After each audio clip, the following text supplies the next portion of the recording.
Why? Who is it? Is it Zara or is it David? What's this all about? What's going on here?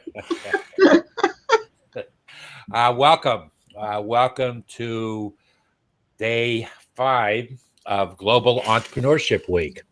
And let me share with you a brief note about what Global Entrepreneurship Week is all about and why I'm doing what I am doing. Global Entrepreneurship Week started 8 years ago. It was started by the Kauffman Foundation of Kansas City, who are absolutely positively the leading organization for entrepreneurship in the world, heavily funded, built by the entrepreneurial drive of Marion Ewing Kauffman. And I didn't know much about it the first year. It was kind of by accident that I saw what was going on. And it was actually towards the end of that first week. I said, wow, this is kind of neat.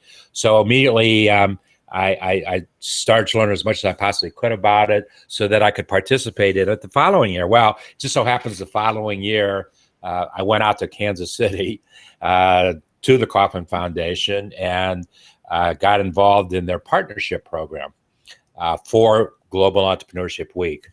Here's my badge there, where it's around here someplace. I had it. Here it is. Here's my badge. My Global Entrepreneurship Week badge. All right. And that was in 2010, June of 2010. Anyway, it's a fascinating week, and the purpose of the week is for entrepreneurs like myself, although I don't know if I'm an entrepreneur anymore. Stan Bush tried to tell me I'm not an entrepreneur, I'm a solopreneur. And I said, Stan, I don't care what you call me whatever you want. But it's an opportunity for folks to share their wisdom, share their knowledge, share their experiences, share their successes, share their failures, not just with other entrepreneurs and small business owners, but more importantly, with students of entrepreneurship, because they, in fact, are the future. And we want them not to necessarily make the mistakes that we made along the way in our last 40 plus years. Zara, I don't even know if you have 40 plus years. I know I do. Oh, yeah. You're not supposed to ask a woman her age. You can get some hints, but you're not supposed to ask. It's been a couple of years. But it's a wonderful year, and it's actually the most exciting week that I have in my entire business year, because it's my opportunity to give back and to get folks involved and to put as much content and information out there about entrepreneurship and small business as I possibly can. And thank you, Zara, for taking time out of your schedule. But I was not going to let you say no, Zara, just in case you had any wondering. I was not going to let you say no, because you do have a lot of great wisdom and understanding to share. Of all the people I speak to and know, Zara, I'm really enthralled with your understanding, your handling, and what you do with the concept of strategic thinking as far as your business goes. It starts with that strategic thinking. But one last thing I wanted to say about Global Entrepreneurship Week, my mind goes in 100 directions. This week, right now, Global Entrepreneurship Week is touching 10 million folks or more, with 45,000 different events in more than 160 countries. That's where the week has grown in the last 8 years. And I am proud to be a distinguished partner of that. And Zara, I don't know that there are too many people doing this week online like I do, because that's what I do. I'm an online person. So most of the events, most of the 45,000 events are face-to-face, people going into a room, people doing something and talking and interacting. But here we are. I'm in my studio and you're in your studio, and we're going to share some thoughts about strategic business thinking. And you had mentioned something just before we got started. Do you want to comment about strategic business thinking, or you want to talk about what you said initially? But maybe that's a good starting point for strategic business thinking. It is. Hi, everyone. My name is Zara Altair, and my business is Actation Now.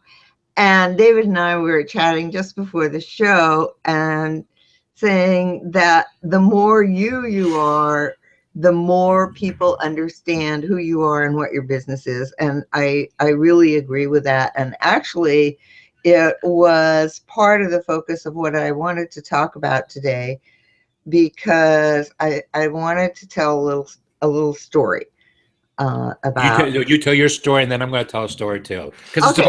it's about stories. It's about sharing the experience. But let's hear Zara's. Because my business has evolved, and when I found the name for my business, Actation Now, I wanted something that represented. I created the word actation, but I wanted something that represented taking action, but at the same time doing it consistently. In other words, it's something that doesn't stop. And I think that's really important for people to think about when they're planning their business, is when your plan is going to be fluid and it's going to change. Things change, life changes, and your business changes. And the more you delve into your business and the more you interact with your customers and clients, the more you're able to fine tune what it is you really do and what it is that you do that really resonates with customers and brings more people to your business. You and I have made this comment, talked about this conceptually before, Zara. So the one thing I want to emphasize, and you said it beautifully, is that your customer will give you any answer to any question that you have in your business. But sometimes we just don't engage our customers that way. I got to tell you, and this is not the story I was going to tell, but I have never taken a business course in my life. I have never taken a marketing course in my life. I have never taken an advertising course in my life. My customers have been my teachers, my tutors, if you will, because just listening to what it is that they needed in their business, and for me to say, well, geez, that's my skill set. We act by doing. We act by doing. It's not talking about what we are. It's doing what we do. And to your point, the more genuine you can be, that's what people buy into. That's why they will say, geez, that's the value. There's some value there. And that's what I want from my business. I want that value. Yes, exactly. And engaging with people and definitely answering their questions. I just had a fellow from the Ukraine this morning say, do you do webinars? And I'm like, it's like, no, but what a great idea, and as soon as the show is over, I hope he's still up. I'm going to connect with him about that. Wait a second. He asked you if you do webinars, and your response is, no, you don't? Well, yeah, see, because my first response was, quick hit was, yes, I have and yeah, but he was actually asking about semantic writing, and no, I have not done a webinar specifically on semantic writing. So I was like, oh, I think it must be time. Well, because I truly think the word webinar is way overused, and it's I'll tell you what, I'm going to say this is an accomplishment of my lifetime. I produced the very first webinar that the Direct Marketing Association ever did. How about that? Wow. And that was back in the early 90s. Uh-huh. And not only was it the first webinar, Zara, back then, because of the topic, because of my target audience that I had established for it, we charged people $50 to come to the first webinar, and 50 people paid $50 to come to the first one. How about that? That's just great. Talk about monetization. And the Anyway, so I have to think about that. I have a very big project right now that just started, and it has a pretty tight time frame, so I'm pretty busy with work at the moment. But I did want to talk about strategic thinking, because it is the basis of discovering that you-ness. And so first of all, I wanted to, in the comment stream, I posted links to David Amerlin's book, SEO Help, and also a link to the business blueprint created by Oleg Moskalinsky, which walks you through all the questions in the book.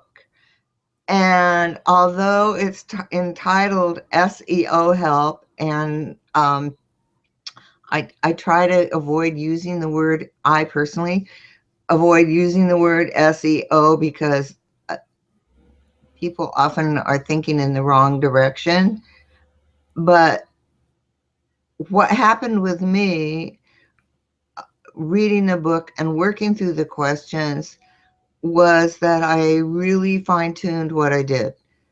And so that's why I'm recommending it to people who are looking to, fine-tune their plan. And especially now, with the new year coming up, a lot of people are reviewing what they're doing and what they want to do in the coming year. And so in the book, David Amerlin says, the more precise you can be about your business, the more clarity you have about your business, the better able you are to communicate what you do. And so last May, I was in a conversation with David Amerland, and I said, okay, David, I'm working it down to the one word that you suggest. His thing is, as he suggests in SEO Help, he suggests that, see if you can get it down to one word. So we were talking, and I had it down to 3 words. And David goes, oh, it's writing. And I went, of course. And that's what I've done all my life, writing in some form or another. So that was spot on. And it helped me really rethink, replan, reorganize what I'm doing and how I proceed forward. I just well, no, I got distracted because Wiwick says, a salesman who listens to the customer, gosh, whatever next. Oops, I just bit my tongue there, David Leopold. I hope you didn't bite it too hard, Vivek. No, I have to say, and Vivek knows this, he knows me pretty well, that strategically, I am a listener, because I don't know how to react to something unless I can hear what's on somebody's mind. And the only way you're going to find that out is by asking questions, by listening, not saying I do this, I do this, I do this. Who cares what you do? You're not gonna. I can't figure out what you're gonna do for me until you know what it is that I need from you. So it's. I hope you were sarcastic. Well, you were sarcastic, Vivek, on that question. Well, so it begs the questions there. It's. I mean, it was a very simple kind of thing, and David, knowing you the way that he does, he said, Zara, it's about writing. And why did it take you so long? And I'm not, no, I'm not trying to make this a negative thing. Why did it take? I mean, I think here's the thing. And what we started with, David, at the beginning is is the you. And the more that you're you, because I was all, marketing and da da da da da. And, I am down to one marketing client now. I did just like, I'm not even talking about that anymore with anybody, it, it um, what I do is writing. Whenever I'm writing, I'm happy. When I'm talking with my clients about what they want and what we're going to do with the content that they want and how I go about thinking about that content and creating it, everything flows. And I think that's a goal for entrepreneurs, whatever it is that they do, is that with your clients and customers, you're having conversations. Customers are going to resist, and the clearer you are about what your business is and what it is you actually do. I know William Rock is here, and I know we've had several conversations about walking clients through resistance. And the clearer you are about what you do and what the results are for the client or customer, the better able they are to understand how whatever it is that you do um, is implemented in their business and helps the business move forward. So when you say writing, are you talking about necessarily like writing a business plan? Are you talking about writing a good headline? Are you talking about writing a good blog? I know, and I learned this about you a couple weeks ago when you said that one of the things that you had been doing is you had been tweeting for clients. And of course, that's probably writing at its very bottom line because you only had 140 characters. I have one client that I do that kind of marketing for, but that is not what I do. Now I'm really focused on writing web content for people. It's often web pages. I have 41 web page, well, 40. I wrote one. 41 web pages to do. That's my big project that I'm working on right now. And then I have another 3 for another client. But it isn't just writing words. It's really integrating context within the content. So I call it contextual content, so that search engines are able to more easily recognize what's going on the page. That's the short version, and that it does get results. So that I'm pretty much focused on doing that. Yes, sometimes there are headlines because each page needs a title. I help people. I work a lot with web designers who say they want SEO. That's why the word is misleading. But what they think they want is a whole bunch of keywords on their web page. So usually when I'm working with people, before I ever start writing anything, there's a lot of education about how search engines have changed and what optimizing your page really means. And last week I helped someone do this. I wrote meta tags for a lot of pages on using language for each of the descriptions of the pages. So, and this person had no idea about that and how, because what their goal for their business was increasing organic search.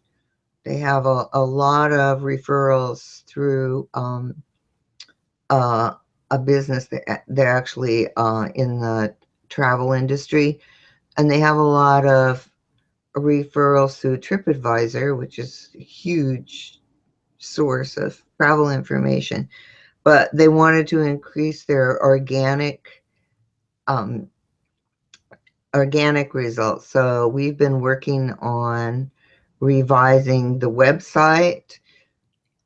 So what I find is that I'm working with the um, designers and programmers to help them understand how all of this fits together.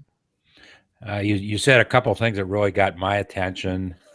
um, First thing was when you talked about writing and writing a web page. Uh, I have maybe I'm not maybe I've made a mistake. Maybe I'm not doing it right. Maybe my strategy isn't right. But I have I don't like to write. Uh-huh. There's certain kinds of things I do that I do like to write, but big picture, I don't like to write. And unless it's bottom line sales kinds of stuff, I love to do that. I love to do that. But doing that, I have de-emphasized in the web pages that I've created the written word in favor of videos. Now, am I making a mistake in doing that, or will the search engines recognize me for that? And it's going to segue into my second question after I get your answer to that.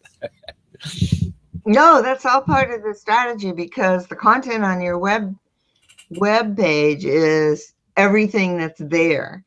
And that is, the visuals, whatever they may be, whether they're photographs or photographic images or videos, or even typography that you choose. All of that goes together to create the user experience, because now the user experience is prime in what happens on your webpage. So to continue on with the education about that, when I'm working with people, a lot of times they're like, I do this and I'm the best and I will, and I have all this experience and and that's not it. We have to turn everything around so that when a visitor lands on the page, it's like their questions are answered.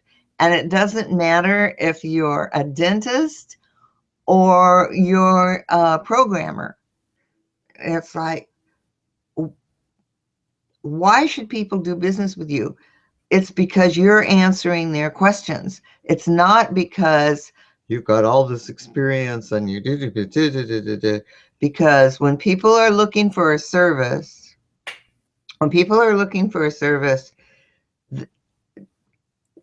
however theoretical it may be, the bottom line is, how are you going to help me and my business? So the purpose of what you present on your website is answering those questions. And I've forgotten who said this. Sometime in the last year, someone said, but the important thing is to answer the questions they don't even know they have yet. Oh, so there's some psychology in it. Yeah, because that's what I'm saying about education is like, people come with preconceived notions of what they think they want, and especially in the service industry, any kind of service. And a lot of that first interaction is helping them understand that you have something that will help them, but they don't even know about that yet. And I think, once again, William Rock and Wiwick also can testify to the point that when people come to you for your service, they think they know what you want, but your first interactions with them is explaining what it is that you really do and how that will really help them. and demystifying whatever it is that you do for them. So on the website, when you're listening to all those people, when you interact with them, that's what we started out with in this conversation, is listening, to your customers. Those questions that your customers ask are the questions that you want to answer on your website, because it gives a more rich experience for your site visitor, and it also gives a rich experience for the search engines, and then that you are validating what it is that you do and giving information. I have a comment here I have to make, and I'm sad I have to make it. We'll get some feedback. Okay, there we go. You still with me? I'm here. Okay. I did my strategy is blowing up in my face right now, because I've scheduled another discussion to begin in just a few minutes. But we're right in the middle of some things that I want to pursue with you. So I'm going to ask you, can we pick up this conversation that maybe next week's not the best week because of the holiday, but the week after, can we pick up this discussion? Because I've written down about 3 things I need to ask you based upon what you have said, and I want to make a comment. So unfortunately, we've got to end right now, Zara. I apologize for that. That's okay. No, that's fine. Yes, we can. That's the first week of December, right? Yeah, it is. We'll stay in touch, and I'll send you a message or something. Sometimes, and we can do that. Wow, that time went fast. So it did. And actually, the next individual I'm excited to talk about, and it's Dustin Stout. And the reason, the reason I want to talk with him is not. I mean, he's got a real great entrepreneurial spirit. Yep. But what I want to find out from him is what the hell is going on in Google.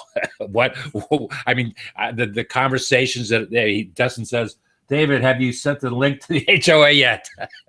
Let me just respond to that real quickly. It's coming. But I apologize, Zara, because we're right. You've stimulated some really great strategic thinking. I'm happy to do that, and I want to bring up one while you're doing that. I'm going to bring up something from We Wake Again. People often forget to mention the proverbial elephant in the room. The customer has some big problem, but they would never talk about it unless they are taken through the journey of pain, which you were mentioning. And I call it the journey of discovery, but I think it's really true. Anyway, so on the website, you can give yourself a head start with people if you start answering those questions on the website. I'm laughing. No, I haven't. Remember, I said I'm going to ask Dustin about what's going on, and he just commented, "This is crazy." He asked me. He was pinging me while you and I were talking. Have you sent the link yet? Because we're supposed to start, and I said I'm going to do it in a few minutes. He said, "I just wanted to be sure with all this new Google Plus stuff. I've been seeing a lot of bugs. Wanted to make sure I haven't missed anything." Our world's same way. Is it going to happen? Is it going to work?